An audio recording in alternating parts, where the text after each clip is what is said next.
ಬಹಳ ವರ್ಷಗಳಿಂದ 2500 ವರ್ಷಗಳಿಂದ ಜಾತಿ ಹೋಗ್ಬೇಕು ಅಂತೇಳಿ ಬುದ್ಧನ ಕಾಲದಿಂದ, ಬಸವಣ್ಣನ ಕಾಲದಿಂದ, ಕನಕದಾಸರ ಕಾಲದಿಂದ, ಮಹಾತ್ಮ ಗಾಂಧೀಜಿಯವರ ಕಾಲದಿಂದ, ಅಂಬೇಡ್ಕರ್ ಅವರ ಕಾಲದಿಂದ ಪ್ರಯತ್ನಗಳು ನಡೀತಲೇ ಇದ್ದಾವೆ. ನಾವೆಲ್ಲರೂ ಮನುಷ್ಯರಾಗಿ ಬಾಳಬೇಕು. ಮನುಷ್ಯನನ್ನ ದ್ವೇಷಿಸಬಾರದು, ಮನುಷ್ಯನನ್ನ ಪ್ರೀತಿಸಬೇಕು ಅಲ್ವಾ? ಅದು ಪ್ರತಿಯೊಬ್ಬನ ಕರ್ತವ್ಯ ಆಗಬೇಕು. ಆಗ ಮಾತ್ರ ಸಮಾಜವನ್ನು ನಿರ್ಮಾಣ ಮಾಡಲಿಕ್ಕೆ ಸಾಧ್ಯ ಆಗ್ತದೆ. ಅದಕ್ಕೆ ಬಾಬಾ ಸಾಹೇಬ್ ಅಂಬೇಡ್ಕರ್ ಅವರು ಏನು ಹೇಳಿದ್ರು ಅಂತಂದ್ರೆ, ಎಲ್ಲಿವರೆಗೆ ಜಾತಿ ವ್ಯವಸ್ಥೆ ಇರ್ತದೆ ಅಲ್ಲಿವರೆಗೆ ಮೀಸಲಾತಿ ಇರಲೇಬೇಕು ಅಂತಕ್ಕಂಥ ಮಾತುಗಳನ್ನು ಹೇಳಿದ್ರು. ಎಲ್ಲಿವರೆಗೆ ಜಾತಿ ವ್ಯವಸ್ಥೆ ಇರ್ತದೆ. ಈಗ ನಮ್ಮ ಸಮಾಜದಲ್ಲಿ ಅಸಮಾನತೆ ಇದೆ. ಅಸಮಾನತೆ ಯಾಕೆ ನಿರ್ಮಾಣ ಆಗಿದೆ?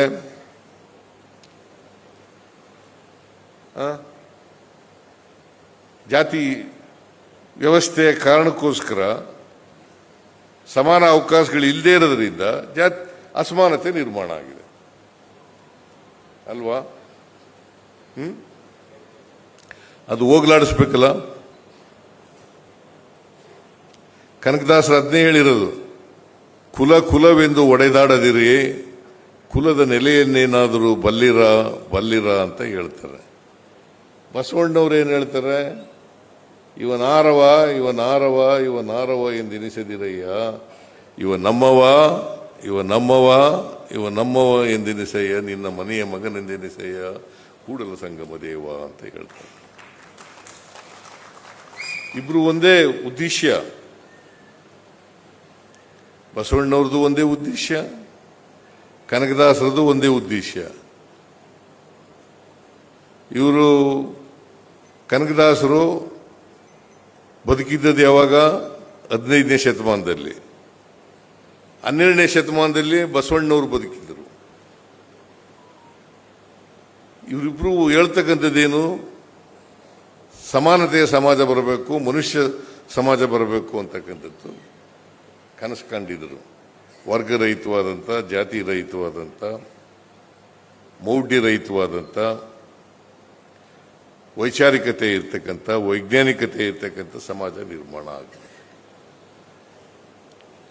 ಇದು ಬಹಳ ಮುಖ್ಯ. ಇವತ್ತು ನಾವು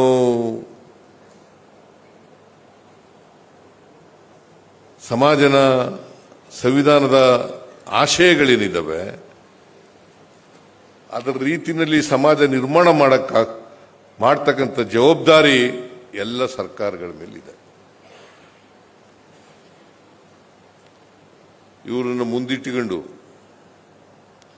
ಇವರ ಆದರ್ಶಗಳು, ಇವರ ವಿಚಾರಗಳನ್ನು ಇಟ್ಟುಕೊಂಡು ಸಂವಿಧಾನದ ಆಶಯಗಳನ್ನು ಈಡೇರಿಸ್ತಕ್ಕಂಥದ್ದು ಸರ್ಕಾರದ ಜವಾಬ್ದಾರಿ. ಅದಕ್ಕೆ ಇಂಥ ಮಹಾಪುರುಷರ ಎಲ್ಲ ಜಯಂತಿಗಳನ್ನೆಲ್ಲ ಆಚರಣೆ ಮಾಡೋದು ಯಾಕಪ್ಪ ಅಂತಂದ್ರೆ, ಸರ್ಕಾರ ನಮ್ಮ ಜಾತಿ ವ್ಯವಸ್ಥೆಯಲ್ಲಿ ಜಾತಿ ಹೋಗ್ಬೇಕು ಅಂತಕ್ಕಂಥದ್ದು ನಾವು ಉದ್ದೇಶ. ಸರ್ಕಾರವೇ ಅವರವರ ಜಾತಿಗೆ ಸೀಮಿತವಾಗಿ ಜಯಂತ್ಯೋತ್ಸವಗಳನ್ನು ಮಾಡ್ಕೊಳ್ಳೋದ್ರಿಂದ ಅದರಿಂದ ಸಮಾಜ ನಿರ್ಮಾಣ ಮಾಡಲಿಕ್ಕೆ ಕಷ್ಟ ಆಗ್ತದೆ. ಅದಕ್ಕೋಸ್ಕರ ಸರ್ಕಾರನೇ ಈ ಜಯಂತ್ಯೋತ್ಸವಗಳನ್ನು ಮಾಡಿ ಇವರು ಜಾತ್ಯತೀತರು, ಯಾವುದೇ ಜಾತಿಗೆ ಸೀಮಿತವಾಗಿರ್ತಕ್ಕಂಥ ವ್ಯಕ್ತಿಗಳಲ್ಲ, ಇಡೀ ಸಮಾಜಕ್ಕೆ, ಇಡೀ ದೇಶಕ್ಕೆ, ಇಡೀ ಜಗತ್ತಿಗೆ ಸೀಮಿತವಾಗಿದ್ದಂಥ ವ್ಯಕ್ತಿಗಳು ಅಲ್ವಾ? ಇವ್ರಿಗೆ ಯಾವುದೇ ಜಾತಿ ಇಲ್ಲ. ಆಕಸ್ಮಿಕವಾಗಿ ಯಾವ್ಯಾವುದೋ ಜಾತಿಲಿ ಹುಟ್ಟಿರ್ಬೋದು, ಜಾತಿ ಅಂತೂ ಇಲ್ಲ. ಎಲ್ಲ ಜಾತಿನಲ್ಲಿರ್ತಕ್ಕಂಥ ವ್ಯಕ್ತಿಗಳು. ಅದಕ್ಕೆ ವರ್ಗರಹಿತವಾದಂಥ, ಜಾತಿ ರಹಿತವಾದಂಥ ಸಮಾಜ ನಿರ್ಮಾಣ ಆಗಬೇಕು. ಇವೆಲ್ಲ ಹೋಗ್ಬೇಕಲ್ಲ. ಅದಕ್ಕೆ ನಮ್ಮ ದೇಶಕ್ಕೆ ಸ್ವಾತಂತ್ರ್ಯ ಬಂದಿರಬೇಕಾದ್ರೆ ಅದು ಸಾರ್ಥಕ ಆಗಬೇಕಾದ್ರೆ ಅಸಮಾನತೆ ಇರಬಾರದು. ಎಲ್ಲ ಜನರು ಯಾವುದೇ ಜಾತಿಗೆ ಸೇರಿರಲಿ, ಎಲ್ಲ ಜನರು ಕೂಡ ಆರ್ಥಿಕವಾಗಿ, ಸಾಮಾಜಿಕವಾಗಿ, ರಾಜಕೀಯವಾಗಿ ಸಬಲರಾಗಬೇಕು. ಆಗ ಮಾತ್ರ ಸಮಾಜವನ್ನು ನಿರ್ಮಾಣ ಮಾಡಲಿಕ್ಕೆ ಸಾಧ್ಯ ಆಗ್ತದೆ, ಜಾತಿ ತೊಲಗಿಸಲಿಕ್ಕೆ ಸಾಧ್ಯ ಆಗ್ತದೆ ಅಂತಕ್ಕಂಥದ್ದನ್ನು ಇವರೆಲ್ಲರೂ ಕೂಡ ಹೇಳಿರ್ತಕ್ಕಂಥದ್ದು. ಬೇರೆ ವಿಚಾರಗಳೆಲ್ಲ ಹೇಳಿದ್ದಾರೆ, ಅದು ಬೇರೆ ವಿಚಾರ.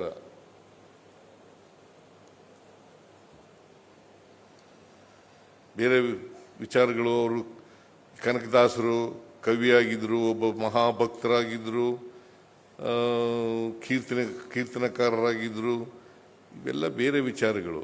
ಆದರೆ ಸಮಾಜ ಸುಧಾರಣೆ ಆಗ್ತಕ್ಕಂಥದ್ದು ಇದೆಯಲ್ಲ, ಅದು ಬಹಳ ಮುಖ್ಯವಾದದ್ದು.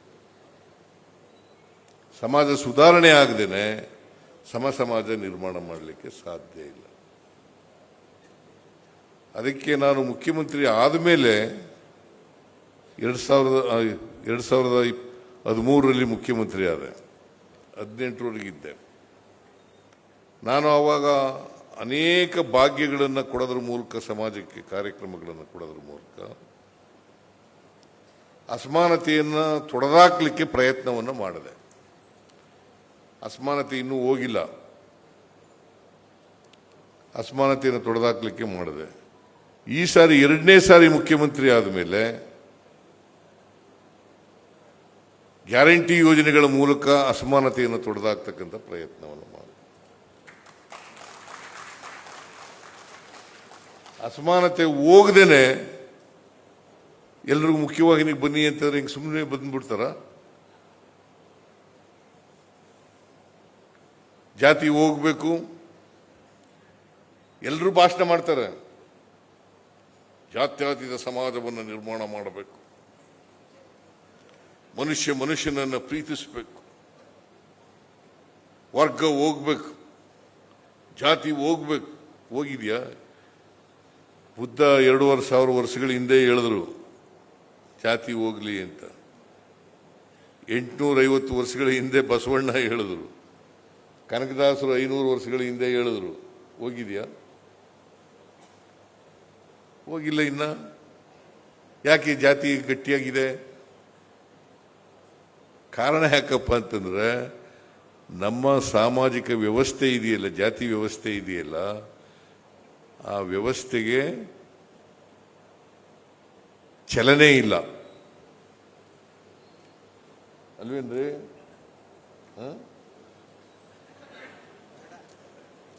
ಚಲನೆ ಇಲ್ಲ. ಚಲನಾರಹಿತವಾದಂಥ ಸಮಾಜ, ಜಡತ್ವದಿಂದ ಕೂಡಿರ್ತಕ್ಕಂಥ ಸಮಾಜ. ನಮ್ಮಲ್ಲಿ ಎಷ್ಟು ಮಟ್ಟಿಗೆ ಗುಲಾಮ್ಗಿರಿ ಈ ಜಾತಿ ವ್ಯವಸ್ಥೆಯಿಂದ ಮನೆ ಮಾಡ್ಕೊಬಿಟ್ಟಿದೆ ಅಂತಂದ್ರೆ, ಅದು ಕಿತ್ತು ಒಗೆಯಕ್ಕೆ ಸಾಧ್ಯನೇ ಇಲ್ಲ. ಅಷ್ಟು ಮಟ್ಟಿಗೆ ಆಳವಾಗಿ ಬೇರೂರ್ಬಿಟ್ಟಿದೆ. ಈಗ ಒಬ್ಬ ಮೇಲ್ಜಾತಿಗೆ ಸೇರಿದವನು ಬಡವ ಆದರೂ ಕೂಡ ಅವನ್ನ ಸ್ವಾಮಿ ಬುದ್ಧಿ ಅಂತ ಕರಿತೀವಿ. ಸ್ವಾಮಿ, ಏನು ಸ್ವಾಮಿ ಚೆನ್ನಾಗಿದ್ದೀರಾ, ಏನು ಬುದ್ಧಿಯವರೇ ಚೆನ್ನಾಗಿದ್ದೀರಾ ಅಂತ ಕರಿತೀವಿ. ಅದೇ ಒಬ್ಬ ದಲಿತ ಜಾತಿಗೆ ಸೇರಿದವನು ಶ್ರೀಮಂತನಾಗಿದ್ದರೂ ಕೂಡ, ವಿದ್ಯಾವಂತನಾಗಿದ್ದರೂ ಕೂಡ, ಅವನು ಎದುರುಗಡೆ ಸಿಕ್ಕಿದ್ರೆ ಏನಯ್ಯ ಚೆನ್ನಾಗಿದ್ದೀನಯ್ಯ, ಬಹಳ ಗೌರವದಿಂದ ಕರೆಯೋದು. ಏನ್ಲೇ ಚೆನ್ನಾಗಿದೆಯಲ್ಲ ಅಂತ ಕರಿತೀವಿ. ಇದು ಗುಲಾಮ್ಗಿರಿಯ ಸಂಕೇತ. ಈ ಗುಲಾಮ್ಗಿರಿಯನ್ನು ಎಲ್ಲಿವರೆಗೆ ಕಿತ್ತೊಗೆಯಲ್ಲ ಅಲ್ಲಿವರೆಗೆ ನಿಮಗೆ ಸ್ವಾಭಿಮಾನ ಬರಲಿಕ್ಕೆ ಸಾಧ್ಯ.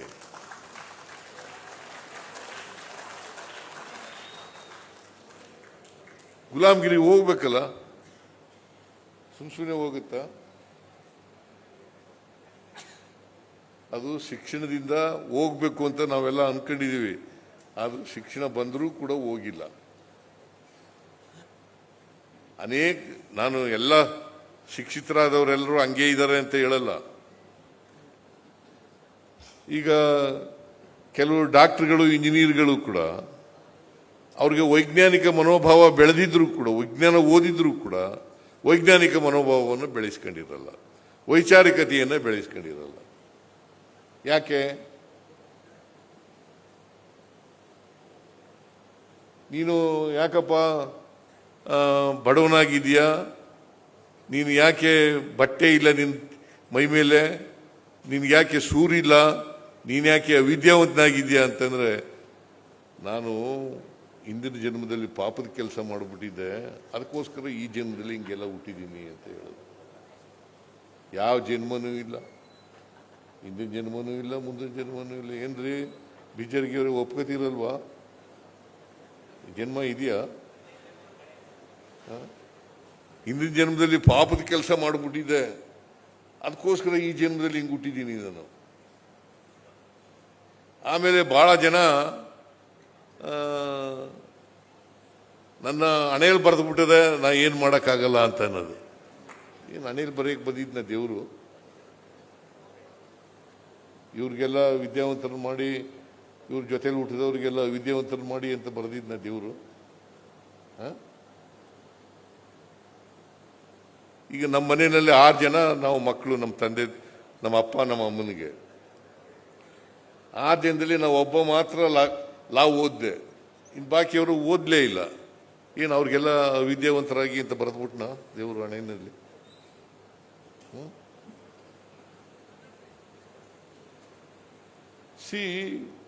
ಇಂಥ ಮೂಢನಂಬಿಕೆಗಳನ್ನೆಲ್ಲ ನಂಬ್ಕೊಳ್ಬೇಡ್ರಿ, ಬಿಟ್ಬಿಡಿ ಅಂತಂದ್ರೆ ಬಿಡೋದೇ ಇಲ್ಲ, ಅದನ್ನೇ ಗಟ್ಟಿಯಾಗಿ ಇಟ್ಕೊಂಡ್ಬಿಡೋದು. ಯಾಕಂತಂದ್ರೆ ಇವೆಲ್ಲನೂ ಕೂಡ ಗಟ್ಟಿಯಾಗಲಿ ಅಂತಲೇ ಪಟ್ಟಭದ್ರ ಹಿತಾಸಕ್ತರು ಗಟ್ಟಿ ಮಾಡಿಬಿಟ್ಟಿದ್ದಾರೆ. ಅವೆಲ್ಲ ಬಿಡಬೇಕು. ವಿದ್ಯೆ ಕಲಿತಕ್ಕಂಥದ್ದು ಮೂಢನಂಬಿಕೆಗಳಿಗೆ ದಾಸರಾಗಿ ಅಂತಲ್ಲ, ವಿಚಾರಗಳಿಗೆ ದಾಸರಾಗಿ. ಮೂಢನಂಬಿಕೆಗಳಿಗೆ ದಾಸರಾಗಬೇಡಿ.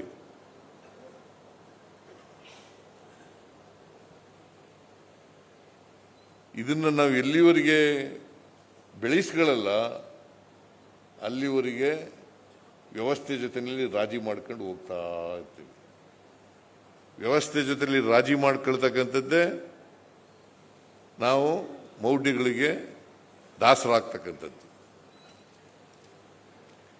ಇದನ್ನು ಬದಲಾವಣೆ ಮಾಡಬೇಕು. ಅದಕ್ಕೆ ಶಿಕ್ಷಣ ಎಲ್ರಿಗೂ ಸಿಕ್ಕಬೇಕು ಅಂತಕ್ಕಂಥದ್ದು.